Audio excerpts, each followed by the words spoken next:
Assalamualaikum warahmatullahi wabarakatuh. Perkenalkan saya Indah Lianawati dari kelompok 12 yang beranggotakan saya, Hasna Ulaya dan juga Ulan Sari.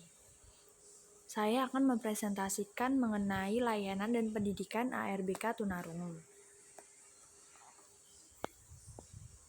Yang pertama ada pendidikan inklusif.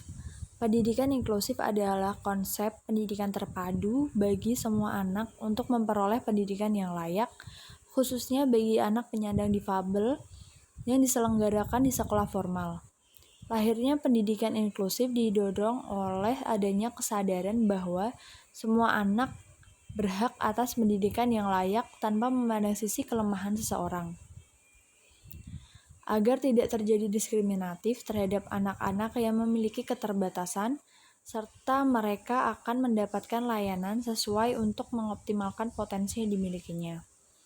Keberadaan pendidikan inklusif bukan saja sebagai penampung bagi anak berkebutuhan khusus di sekolah terpadu, melainkan juga sebagai tempat bersama anak lainnya atau bisa disebut anak normal untuk mengoptimalkan potensi yang dimilikinya.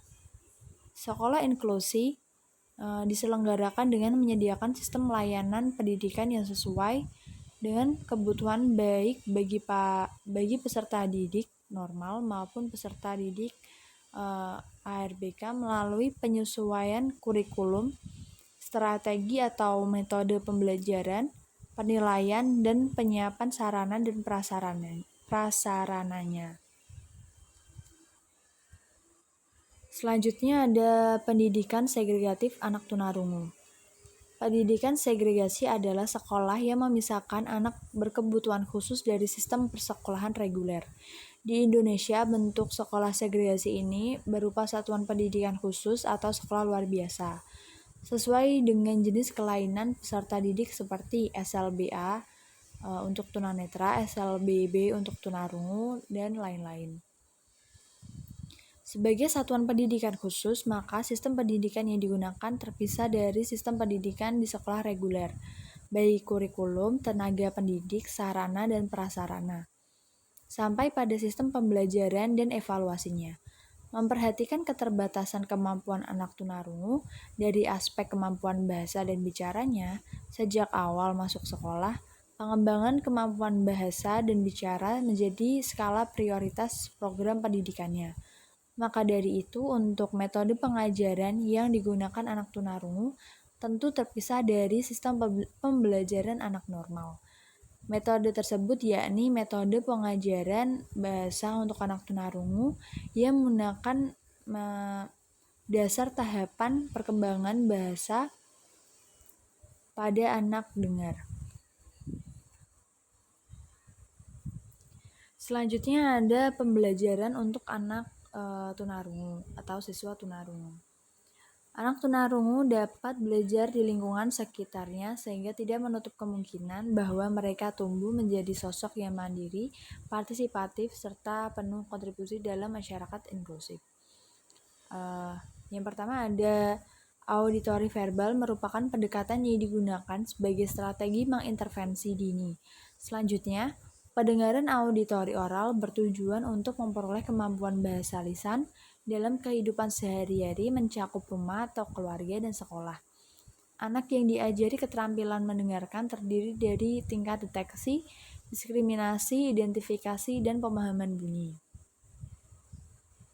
Pendapat lain menjelaskan bahwa ada dua teknik pembelajaran yang utama bagi anak yang mengalami hambatan pendengaran, adalah dengan mendorong identifikasi dini dan selanjutnya amplifikasi atau implan koklea. Pendekatan oral ini menekankan penggunaan suara yang diperkuat untuk mengembangkan bahasa lisan.